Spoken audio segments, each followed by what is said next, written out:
un rato sin imagen y otro rato con imagen. Les decía entonces, mientras se van agregando algunos de ustedes, que en la pelea con este monstruo extraordinario que es Tifón, o Tifeo también, lo pueden encontrar, o Tifaeo, según las versiones, las traducciones al castellano que lean, empieza muy mal, porque el monstruo lo vence a Zeus quitándole los tendones y escondiéndolos en una, ¿cómo se llama?, bolsa de cuero en una caverna que está protegida por un monstruo también de tipo reptil que se llama la delfina, que tiene contacto con el mito de Apolo. ¿eh? Eh, pero allí entonces consiguen distraer a este monstruo, Delfina. Hermes, ¿no?, lo consigue distraer y robarle. Hermes también, entre las características que mencionábamos hace un rato, es ladrón, es ladrón. ¿eh? Lo primero que hace, como recuerdan, es robarle las vacas a Apolo, y es un gran mentiroso. ¿eh? Cuando le promete a Zeus eh, no mentir más, dice, bueno, sí, prometo no mentir, pero al mismo tiempo prometo no decir toda la verdad, algo parecido a lo que hace Apolo con los oráculos. ¿no? Consigue, digo, reponerle a Zeus en una extraña operación los tendones, y entonces Zeus va a volver con todo su poder al Olimpo, se va a subir en un carro con caballos alados y va a atacar y perseguir a Tifón implacablemente. El viaje es largo, se enfrentan en distintos lugares, pero la pelea terminará en, en Sicilia, porque Zeus va a arrancar el monte Etna y lo va a arrojar sobre Tifón, va a sepultar a este monstruo en las profundidades del Etna. Es un monstruo ígneo, un monstruo de fuego, un monstruo que arroja fuego por sus ojos y que cuando abre la boca expulsa montones de piedras incandescentes. ¿eh? Es una muy antigua representación de los volcanes.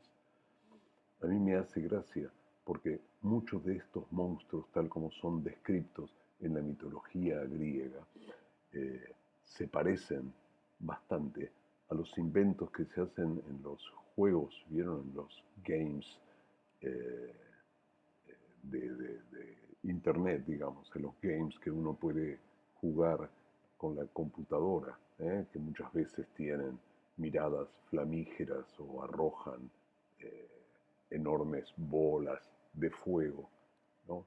En realidad, aún en los primeros juegos, como el Mario Bros, por ejemplo, ¿no?, hay monstruos que destruyen justamente tirando bolitas muy graciosas, bolas de fuego, ¿no?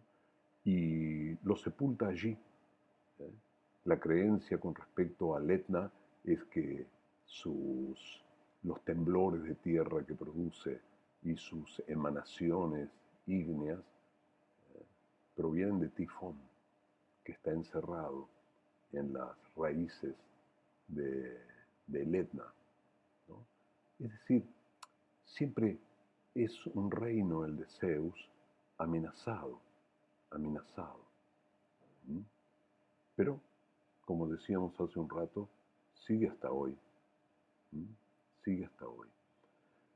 Esos son los principales mitos de nacimiento de los dioses olímpicos. Solo 3 han sido Hefaistos, es el único que nos quedaría por comentar, pero su mito de nacimiento no es notable, pero sí lo que es notable es que el único Dios es el único Dios, el Dios herrero, como les decía, el Dios artesano, un Dios técnico, que es contrahecho, es un Dios feo, ¿no? Es un Dios, eh,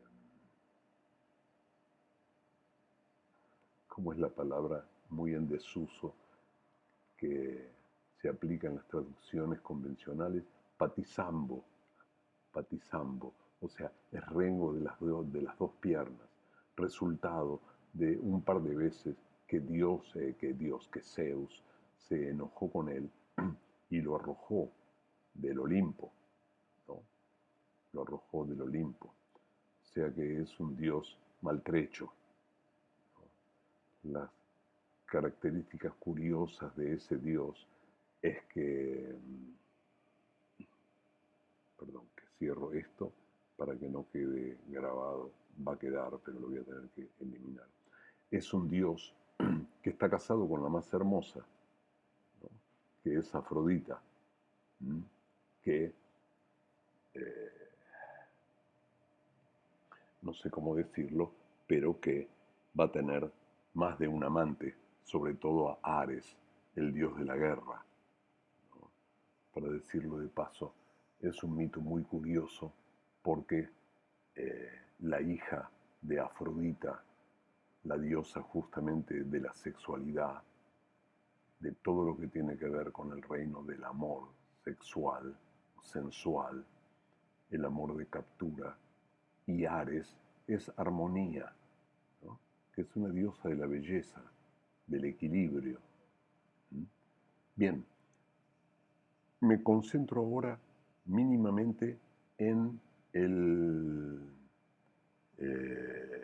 texto del himno homérico a Apolo, ¿eh? Para desarrollar un poquito más la figura de este dios y su nacimiento. Una referencia muy general, bibliográfica podríamos decir. ¿Qué, qué son los himnos homéricos? Hay un montón, hay un montón. Por tradición se les llama homéricos y eran atribuidos en la antigüedad a la misma autoría que aquella de Ilíada y Odisea, de las cuales sabemos, sin duda, que no pertenecen ni siquiera esos dos poemas a una misma persona, si es que una misma persona los llegó a unificar, a darles su forma final. Ustedes saben que es un gran tema de la erudición, si una misma persona, llámese Homero o como se haya llamado, le dio forma a esos dos poemas eh, tan originales y originales también por ser el inicio, podríamos decir, de la literatura occidental, ¿no es cierto? Los himnos homéricos pertenecen a épocas muy diferentes entre sí. He elegido este para que lo puedan leer, primero porque es uno de los más extensos, hay algunos que son muy breves, todos están dedicados a dioses en particular, estos que nombramos fundamentalmente en la clase de hoy. Eh, los más largos son el himno a Apolo, y es el más extenso de todos, es el himno a Hermes, justamente, ¿eh? Que si quieren se los puedo pasar, incluso si a alguno le gustaría leerlo porque es entretenido, les puedo pasar nada, el volumen directamente de todos los himnos homéricos, en este caso lo tengo digitalizado. Eh, y elegí el himno homérico a Apolo porque es uno de los que tiene la reputación de ser de la misma época que Ilíada y Odisea, o sea, del siglo VIII o como muy tarde de principios o mediados del siglo VII antes de Cristo. ¿eh? Hay una larga discusión no resuelta acerca de si son dos himnos que han sido pegoteados, mal ensamblados, ¿no? Y por eso en la versión que les di, que es la habitual, primero les aparece el que se llama el himno a Apolo Delio y luego el himno a Apolo Délfico o Apolo Pítico. ¿eh? La palabra pítico responde a que Delfos muchas veces es nombrado como Pito, y ahora veremos por qué. La primera parte del himno, ese que está titulado como himno a Apolo Delio, lo que relata es el nacimiento de Apolo. Es que es un nacimiento complicado. Es un nacimiento, como ya lo dijimos, odiado, despreciado, perseguido por la esposa de Zeus, que es Hera. Zeus seduce a una diosa asiática, a una diosa de Licia, como alguna vez comentamos, está en el suroeste de Asia Menor, de esa región, que se llama Leto. Es también sin duda una diosa prehelénica, una diosa prehelénica. Y Apolo y Artemis, que van a salir de esa unión, son dioses raros, de un origen confuso. Apolo, por ejemplo, no aparece en las tablillas micénicas, como sí aparecen otros dioses. Pero esto no significa básicamente nada, porque, como saben, no tenemos demasiadas tablillas micénicas en lineal B, y sí aparece su hermana Artemis, con lo cual la falta de menciones del dios Apolo puede ser simplemente una eventualidad acerca del material que tenemos. Quizás un día aparezca alguna, ¿cómo se llama? Algún tesoro de más tablillas micénicas y podamos encontrar allí a Apolo. ¿eh? Se dice que Zeus, con mucha resistencia, pudo seducir a Leto. En alguna fuente se cuenta que lo hizo en forma de codorniz. Ustedes saben que en muchos mitos la codorniz es considerada un ave, ¿cómo se llama? Muy, ay, no me sale la palabra, deseante, ¿no?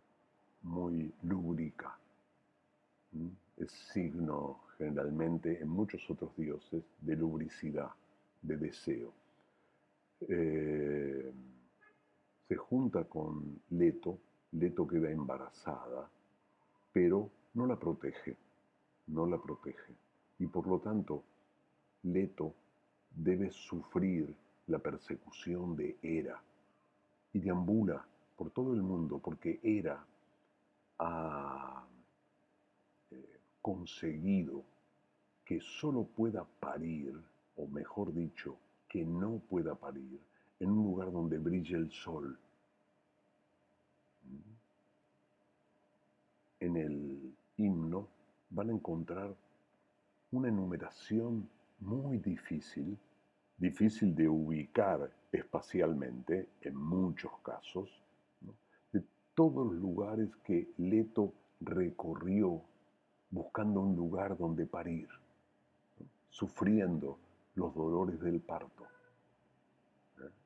Y todos esos lugares la rechazan fundamentalmente por temor, por un doble temor. El temor al odio, a la ira, a la cólera de Hera, y también el temor a quién es el Dios que van a ser, porque de algún modo se sabe que Apolo va a ser un Dios muy orgulloso, soberbio, ¿eh? Y eso lo ven representado en el himno, cuando Leto, luego de mucho andar, encuentra en la isla de Delos el lugar donde puede parir, cuando le pregunta a la isla de Delos si estaría bien que tuviese a Apolo allí, Helos le dice, sí, todo bien, pero mi temor es que una vez que Apolo nazca, me desprecie y de una patada me sumerja en el mar. En ese mito, Delos aparece como una isla flotante, una isla que no tiene lugar. ¿eh? Espacialmente, Delos está ubicada más o menos, en el centro de ese archipiélago de unas 12 islas que se llaman las Cícladas, que está frente al Ática. La tradición dice que cuando Apolo nazca, cuando Apolo terminó naciendo en Delos, Delos se quedó fija definitivamente en ese lugar. Pero Delos era una roca, no era una tierra fértil. Por eso van a escuchar al leer el himno que Leto le promete fertilidad y que si no tiene fertilidad, lo que le promete es que la va a llenar de riquezas, porque ahí Apolo va a fundar un templo que va a ser provisto de un montón de tesoros de la gente que venga a adorar allí al Dios, ¿no? Y eso es lo que le pide la isla en recompensa. Como si le dijera básicamente, jurame que Apolo no me va a despreciar, jurame que va a construir aquí su primer templo, ¿eh? Y que siempre va a haber un centro de adoración en mi propia tierra. El mito es confuso porque tiene muchas fuentes que lo han redondeado. Se dice que después de comenzar a sufrir los dolores del parto, primero Leto se asentó en la isla de Ortigia y allí pudo parir a el primero de sus hijos, que es Artemis, y que luego cruzó a la isla de Delos para poder parir a Apolo. En realidad, geográficamente, la isla de Ortigia suele ubicarse mucho más lejos de Delo, cercana a la costa de Asia Menor, pero es muy posible también que se trate del mismo nombre para una misma isla. ¿eh? No quiero demorarme en todas las tradiciones, pero puede ser y puede no ser la misma isla. Pero sí, en época histórica, Delos existe y siempre ha sido un centro de culto, sobre todo para los atenienses, de Apolo allí. El mito dice entonces que cuando comenzó en la isla de Delos con los dolores del parto, que le llevaron unos 9 días, muchas diosas estaban presentes, acompañándola a Leto. Y se mencionan diosas, se menciona a Temis, se menciona a Rea, se menciona a Anfitrite, se menciona a Dione en el himno. Son todas titánidas, todas diosas del reino preolímpico, del reino prehelénico. Es muy curioso. También se dice, y estaban todas las diosas allí, menos una. Esa una es Hera, que justamente estaba en el Olimpo, pero que retenía tramposamente a la diosa que es la que promueve los buenos partos. Esa diosa que muchas veces aparece en muchos textos simplemente como un epíteto, como un apodo de la misma era, es Ilitía. Ilitía es la diosa de los buenos partos. ¿no? Si bien en el himno van a ver que se la llama la que procura los sufrimientos del parto, ¿no? Es la diosa de los buenos alumbramientos. ¿Mm? Volviendo para atrás algunas clases, los alumbramientos siempre están determinados por la presencia de dos diosas. Una es Ilitía, la que favorece el parto, y otra es la Moira, que es la que está presente porque es la que determina junto con el nacimiento el momento de la muerte, la que nos otorga al nacer un lapso, como decíamos en clases pasadas, lo que nos toca en el reparto. ¿eh? Pero son diosas consideradas benévolas porque están presentes en lo que se nos da. Son diosas que otorgan la vida, sea del modo que sea. Esto nos remite a algo que quedó pendiente, sobre todo por una pregunta que ahora no me acuerdo quién de ustedes, pero me hizo con respecto al lío que genera este tema de la Moira, la relación del destino, los oráculos que anticipan aquello que nos va a ocurrir, ¿no?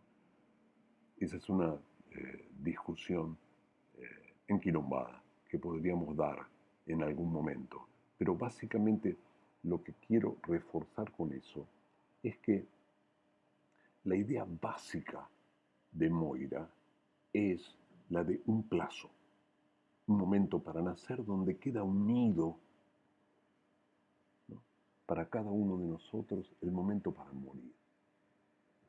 No necesariamente aquello que puntualmente nos va a ocurrir en la vida, sino cuándo va a terminar. Como dice Héctor en el diálogo con Andrómaca, que les pasé también el texto, ¿no? Alguien sea valiente o cobarde, no va a morir antes de lo que la Moira determine, ¿no? Las condiciones de la vida, cómo uno vive la vida, no son las que determinan la muerte de uno, porque esa ya está determinada, está fijada por anticipado. Decía entonces que las diosas, muy preocupadas por los sufrimientos de Leto y porque no pudiese parir, mandan a Iris, la otra mensajera de los dioses, ¿no? Hace un rato les decía que Hermes es el principal mensajero de los dioses, Iris también, a convencer a Ilitia, que está colgada, vaya a saber qué cosa haciendo en el Olimpo, y no se ha enterado de los sufrimientos de Leto. Y las otras diosas le dicen que le van a dar en premio un collar, o en realidad, como dice el texto que les pasé, una guirnalda, ¿no? Una guirnalda enorme, no me acuerdo qué extensión dice, pero como de 9 codos, o sea, como si fuese una guirnalda de 3 metros de largo. No se trata de un collar para ponerse uno mismo, digamos, alrededor del cuerpo, porque sería insoportable, sino que la palabra que se usa es la que tiene que ver, la que designa a las guirnaldas que usan las bailarinas en ciertos coros rituales, ¿no? Y que las reúne. Es una guirnalda para reunir a varias personas. Bien, allá se va Iris, más rápida que el viento.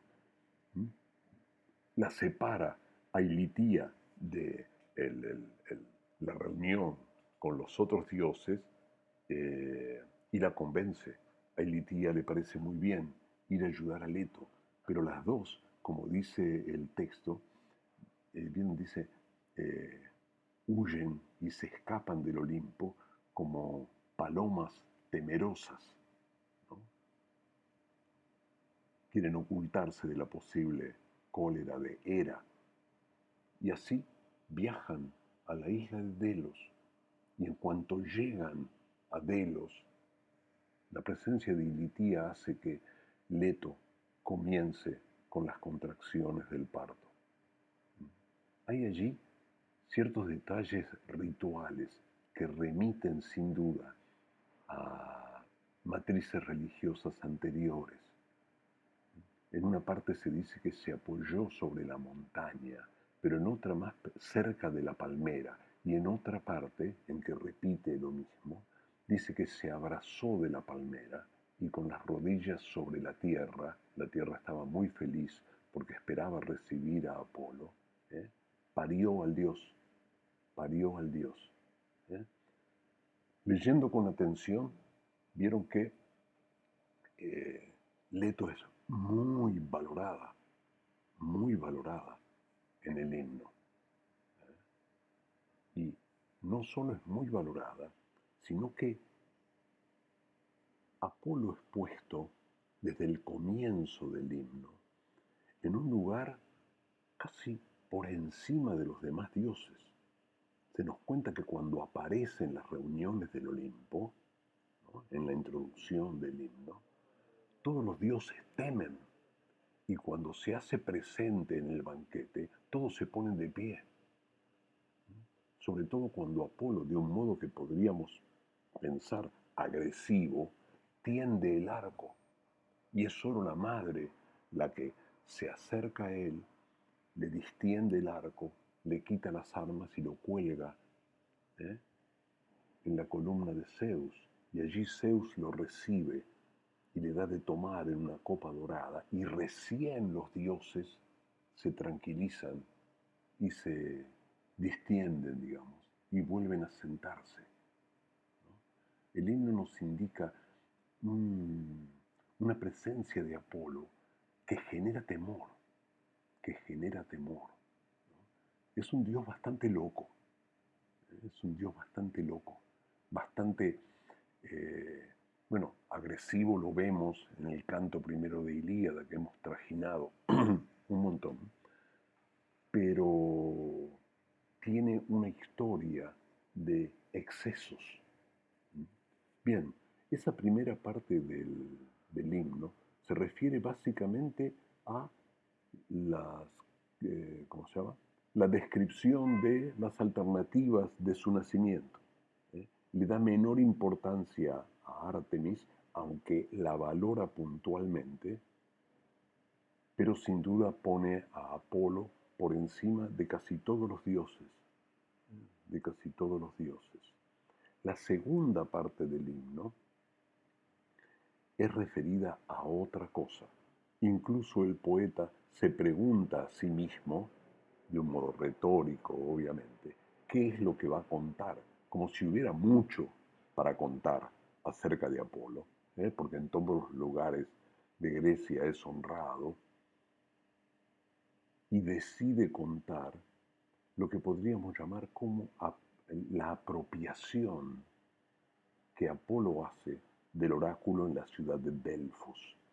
Sin embargo, hay un detalle que quiero que tengan en cuenta porque es de un interés, digamos, un poco anecdótico, que es que cuando termina el himno a Apolo Delio, hay una referencia, una palabra del mismo poeta sobre sí mismo que está contando eso, ¿no? Y que les dice a las habitantes de Delos que en el futuro, cuando la gente que viaje a visitar el templo de Apolo les pregunte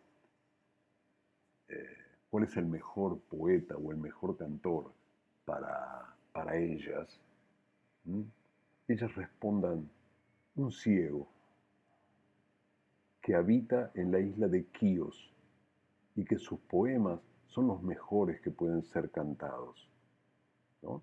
Es una respuesta muy breve que aparece en este himno, pero es la base de que a Homero se lo considere ciego. Por supuesto que luego en toda la trayectoria helenística y eso siempre se va a contar con la ceguera de Homero, ¿no? Pero es la primera vez en el texto más antiguo donde aparece esta mención, ¿no? Como que el mismo poeta dice, ¿no? Les dice a los habitantes de Delos, che, cuando les pregunten quién es el mejor poeta, digan, un ciego, habita en la isla de, ¿no? Hace como una especie de firma, digamos, de lo que está diciendo, ¿no? Esto es curioso, saben que en todo Ilíada y en todo Odisea aparece solamente una vez un personaje que puede ser considerado como un aedo, es decir, como un poeta creador. Ustedes saben que hay una diferencia grande en la poesía épica griega antigua entre el aedo, que es el poietés, es decir, el que inventa, ¿no? El que crea, el autor, digamos, del poema, y en ese caso sería Homero, y aquellos que repiten, ¿no? Los que repiten los poemas son los rapsodos, ¿no? O los rapsodas, a veces en masculino, a veces en femenino, que son profesionales del canto. Hay escuelas, ¿no? Están los rapsodas homéricos, los rapsodas de otros poetas, y son los que concursan anualmente en todos los festivales de poesía que hay en Grecia, que son muchos y que muchas veces coinciden con eh, los encuentros atléticos, como son las Olimpiadas o las Leneas o las Píticas, ¿no? O las Sítmicas. Bien, eso aparte.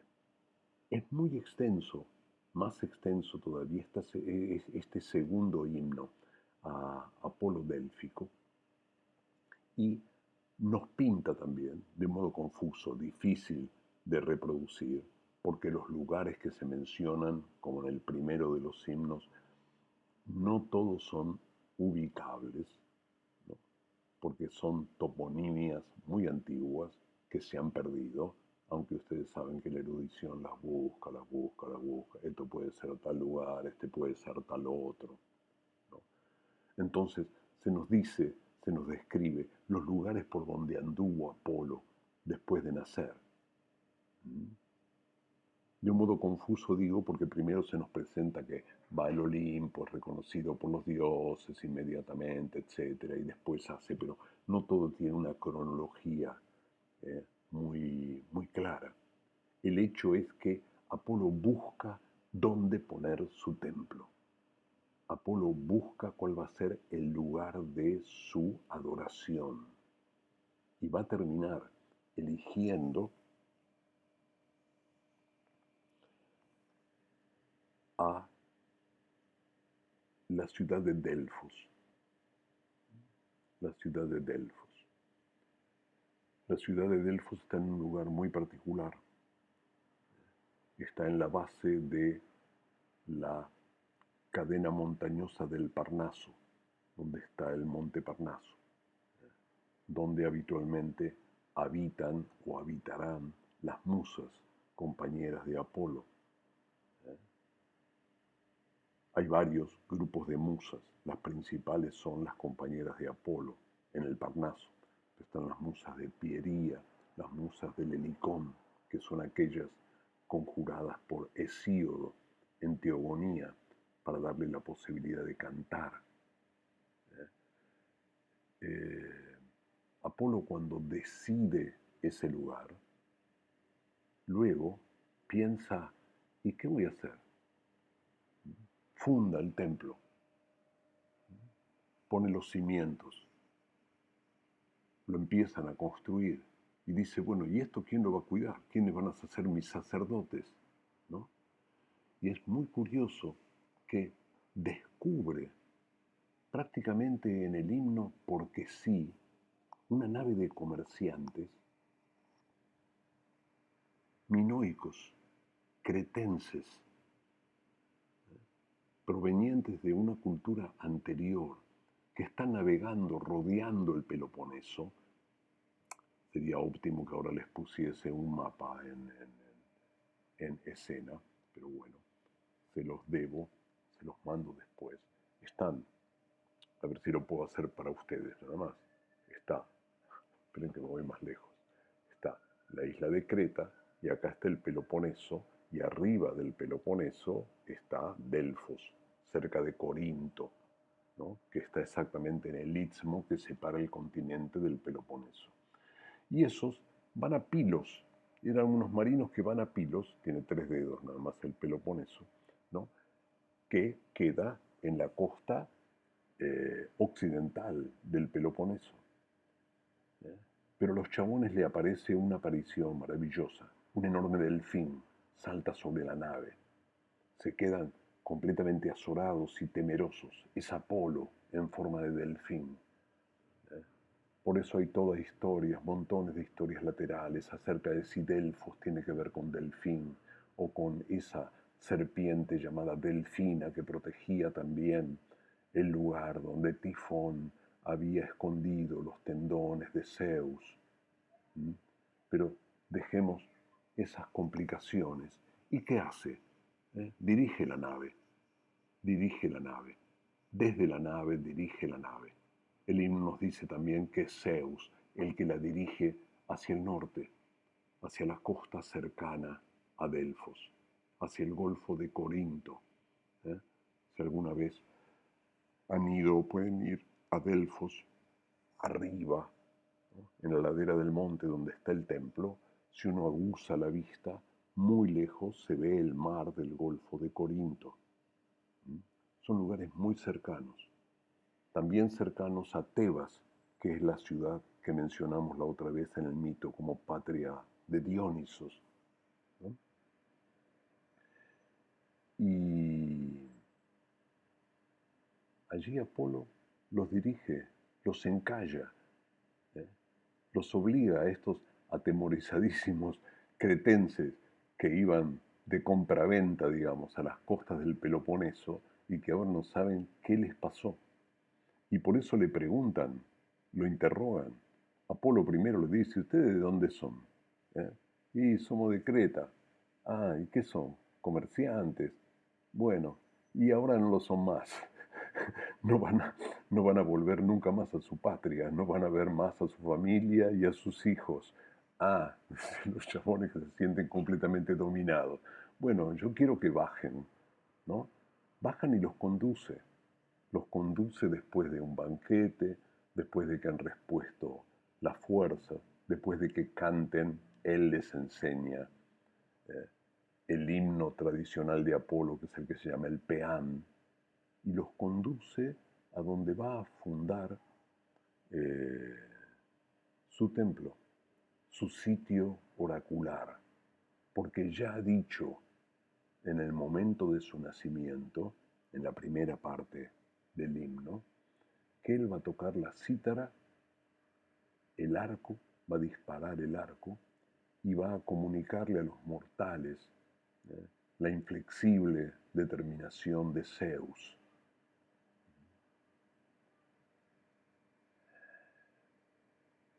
¿Qué decir?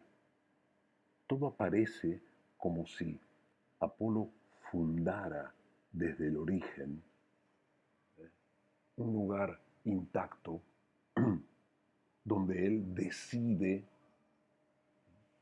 poner su templo y su oráculo. Sin embargo, no es tan así. Hay muchas versiones simultáneas ¿eh? o anteriores que nos indican que en Delfos ya existía un oráculo anterior, un oráculo que correspondía justamente a la madre tierra, a Gea, y que era dominado por Temis, otra titánida, una titánida, y que cuando Apolo irrumpe en ese ámbito, en ese santuario oracular, el santuario está protegido por un monstruo, está protegido por una serpiente. En nuestro himno, en la versión que yo les di, se le llama la dragona. La dragona. Esa serpiente que aquí es nombrada como dragona y que no es nombrada en ningún momento del himno como el nombre tradicional que tiene, es la serpiente Pitón. Pitón. De allí va a derivar el nombre de Delfos como Pito y el nombre de la mujer que diga los vaticinios de Apolo como la Pitia o la Pitonisa. Pero el lugar es muy anterior. Este mito mismo que les acabo de contar hace un rato, donde Zeus le da una poción vomitiva a Cronos para que expulse a los hijos que se tragó, ¿no? y que en primer lugar expulsa la piedra que había reemplazado a Zeus mismo. El mito cuenta que Zeus, esa piedra, en el momento que Cronos la vomitó, la llevó a Delfos. Es una piedra que aún tradicionalmente todavía existe, ¿no? Pero que por lo menos existía, en tiempos de Pausania, entre el siglo I y el siglo II ya de nuestra era, y que se nombraba justamente como la piedra que había, la roca que había reemplazado a Zeus después de su nacimiento. O sea que esa piedra, que también es un símbolo oracular, es previo a toda esta historia de Apolo, que en este caso se estaría apoderando, estaría tomando para sí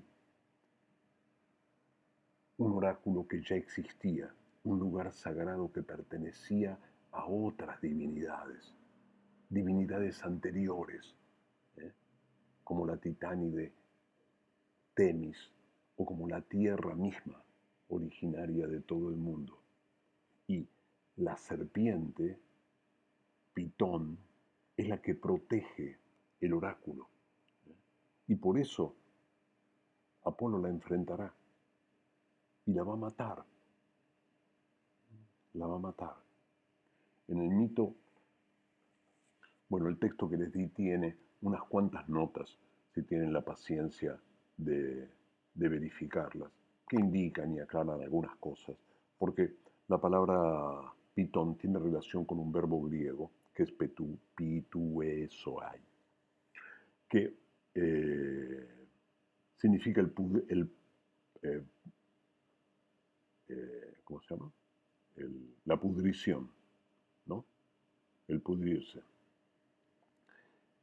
Y por eso Apolo le dice que nada va a quedar de ella, de la serpiente, cuando la asesine, cuando la asesina, digamos, después, porque se va justamente a pudrir en ese lugar. Lo curioso es que, si lo han leído, si no, cuando lo lean, hay una referencia muy extraña a la aparición justamente de Tifón. Yo les acabo de contar hace unos minutos que Tifón, en la mayor cantidad de las fuentes, es hijo de Gea. Es hijo es algo que Gea da a luz junto con el Tártaro para atacar justamente a Zeus por una ofensa que le ha hecho a los gigantes.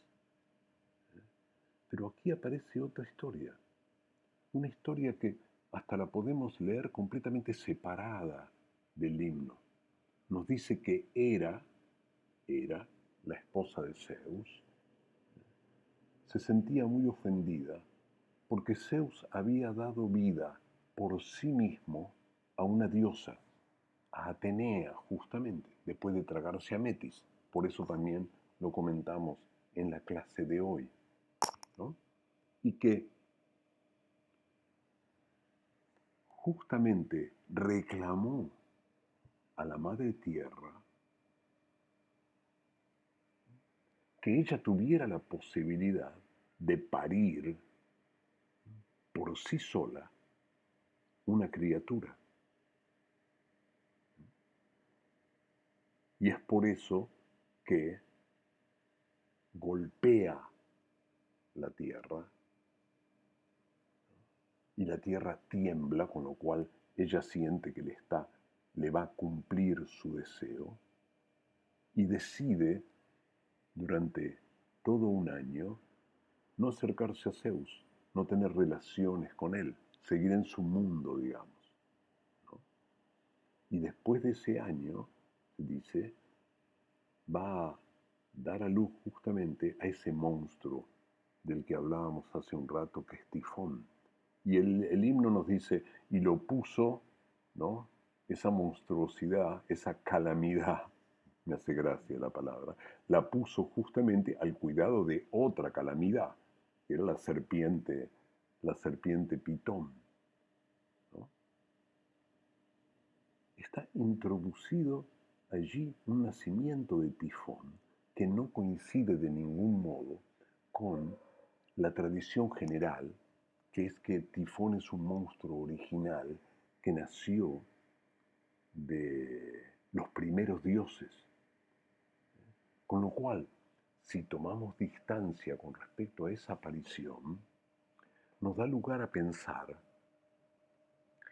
que la era que es mencionada en el himno a Apolo Pítico es también una era que no es exactamente la misma era olímpica esposa de Zeus, si bien lo es, porque el motivo de su aparición es competir con su esposo, sino una era prehelénica,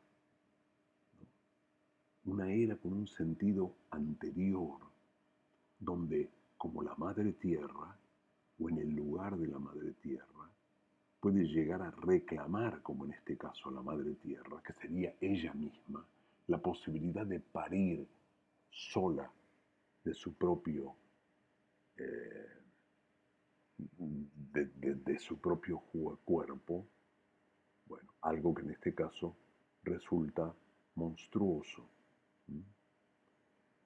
Es otro ejemplo de el dominio de los nuevos dioses sobre los antiguos y los reclamos de los antiguos dioses que aparecen diseminados en este tipo de mito.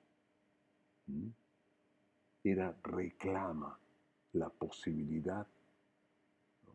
Siendo una diosa ya olímpica, reclama la posibilidad de tener ese poder de los dioses anteriores a Zeus y de competir con Zeus. Claro que Zeus se va a apoderar de todo. El único don prácticamente que va a conservar Hera es cierto don de profecía, que será el único con el que compita con Zeus. Después todos los demás elementos, nada, van a ser, ¿cómo se llama?, trasladados a la figura de el Dios Padre de todos los dioses, ¿no es cierto? Esperen que se me ocultaba una cosa en esto que les quería decir. Bueno, me cuelgo de vez en cuando en los relatos. Que esto ocurre, ¿no?, de un modo similar en lo que les conté hace un rato a través del nacimiento de Atenea. Zeus engulle a una vieja diosa prehelénica, Metis, ¿no?, se apropia de su sabiduría, pero al mismo tiempo lo que está haciendo, al tragarse y al parir él desde su cabeza, digamos, a Atenea, es despojarla de todas las características matriarcales de el momento en que una diosa como Atenea, ¿no?, y el sentido que una diosa como Atenea ha tenido en el pasado. Los mitos son testimonio, constancia, ¿no? Consta en ellos muchas veces como el nuevo reino, los nuevos dioses, ¿no?, de algún modo despojan del sentido anterior, lo transforman, ¿no?, en función de una nueva matriz religiosa, eminentemente masculina.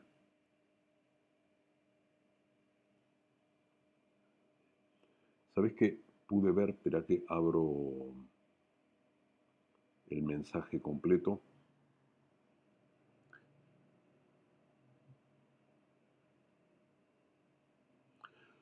Sí, es un ejemplo exactamente de eso, Carolina. Es un ejemplo exactamente de eso. Por supuesto que la posibilidad de atribuir a la religión anterior a la olímpica, la que llamamos habitualmente homérica, digamos, ¿no?, la religión fundamentalmente micénica, no la religión que se va instaurando lentamente a partir del 1200 antes de Cristo, ¿no? Que esa religión anterior sea eminentemente matriarcal, ¿eh? No deja en el fondo de ser una conjetura bien asentada, pero una conjetura, porque no podemos ayudarnos demasiado en los textos de las religiones anteriores, porque no los hay, pero sí en los distintos, lentos y cada vez mayores descubrimientos arqueológicos. Entonces, del mismo modo que ocurre en Oriente, en Anatolia, ¿eh? En Oriente cercano, en Oriente Medio y aún en Asia Central, aparecen una y otra vez signos de religiones fundamentalmente matriarcales, como la de la gran diosa, la de la tierra madre, la de Isis, que son rituales y cultos que van a tener igual su lugar en la tradición griega, que van de algún modo a perpetuarse con extraordinarias modificaciones, pero que hacen testimonio al papel central de diosas femeninas que ya no son eh, fragmentarias, no tienen este sentido de determinaciones y competencias especiales que aparecen en el mundo olímpico y a las que he tratado de refrescar de algún modo hoy con el nacimiento de los distintos dioses. ¿Eh? Porque la religión de la gran madre de Anatolia, o de la madre de Lida, Cibeles, que va a ser una diosa no del panteón olímpico, pero sí dentro de las posibilidades de la religiosidad griega. Dentro del panteón olímpico, una diosa muy relacionada, digamos, con los cultos orientales, más allá de Afrodita, que también está relacionada con las diosas lunas y las diosas madres orientales, es Deméter. Deméter, diosa de la fertilidad, diosa de los cereales, diosa de la alimentación, y que perpetúa su ritual y su culto en los misterios de la ciudad de Eleusis. O sea que, sin duda, todas estas, como digo, apropiaciones, que no son propias solamente de este momento, ni de la historia de la religión griega, ni de la historia de los mitos griegos. ¿eh? Esto se puede encontrar también en los mitos mucho más antiguos, desde los sumerios, los acadios, en, el, en la Mesopotamia. Esta lenta, este lento desplazamiento de las divinidades femeninas por las divinidades patriarcales masculinas. ¿eh? Pero es muy difícil establecer una línea muy clara de evolución. ¿eh? Lo mismo cuando les decía, ¿no? Con respecto a Artemis, creo que fue en la primera o en la segunda clase, cómo Artemis es infravalorada, para usar una palabra despreciable, pero demasiado complicada, ¿no? Por Hera, la gran diosa del mundo olímpico, y que sin embargo en el mismo texto, donde es tratada como una chiquilina malcriada, Homero mismo la nombra por un viejo término propio de la religión micénica y también de la minoica, que es podniateron, la señora, la diosa, la dueña de las bestias. Con lo cual nos está indicando que de algún modo ese epíteto refiere a un sentido otro que Artemis ha tenido en el pasado. Y quizá buena parte de todas estas diosas han ido mutando su sentido al ser incorporadas en esta gran apropiación que el gran dios indoeuropeo del cielo, ¿no? Como es Zeus, ha hecho al entrar. Ahora, muchas veces también tiene que ver con cuestiones territoriales, ¿no? De apoderamiento de unas tribus sobre otras, en el avance de los aqueos sobre los anteriores habitantes micénicos. Bien, de un modo general, pero eso tendríamos que, por ejemplo, tomar, ¿no? Sí, Artemis tiene más de que tiene más caracteres, digamos, no es eso, es una, eh, lo de triple, digamos, tiene que ver con que muchas de estas diosas, como Demeter, ¿no? Como Artemis también, tienen diferentes caras, ¿no? Porque están ligadas a rituales anteriores. Entonces, Artemis, ¿no? Como lo terminará siendo en la Diana romana, es una representación también de las diosas lunares de Oriente, como también lo puede ser Demeter en algún sentido, pero mucho más Artemis.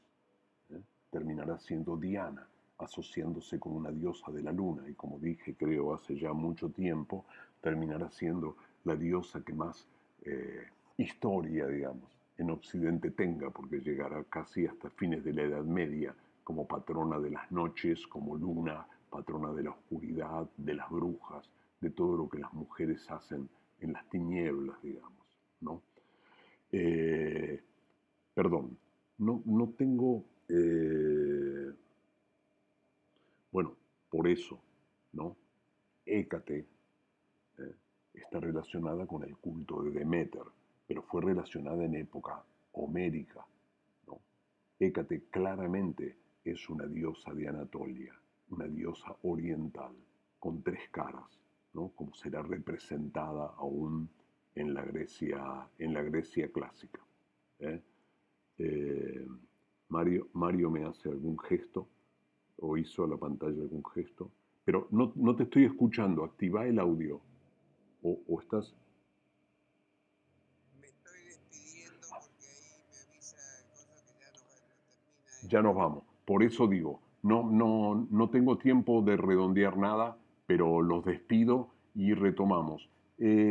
Ya vamos a retomar más a partir de la próxima clase, más para el lado de los humanos, digamos, ¿eh? De los héroes. Querido dar una repasada con respecto a lo que dijimos de los dioses y vamos a agarrar más para ese lado. ¿Ok? Lo digo chiquito, pero bueno, esto se termina, así que a diferencia de la clase anterior, bueno, los saludo, que estén muy bien, buena, Lo ¿eh? mismo. Buena semana y nos vemos. Suerte a ¿eh? todos.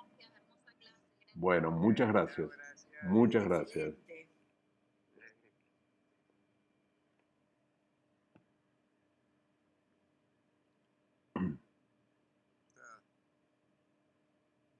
Iremos al Olimpo nosotros ahora. Sin duda.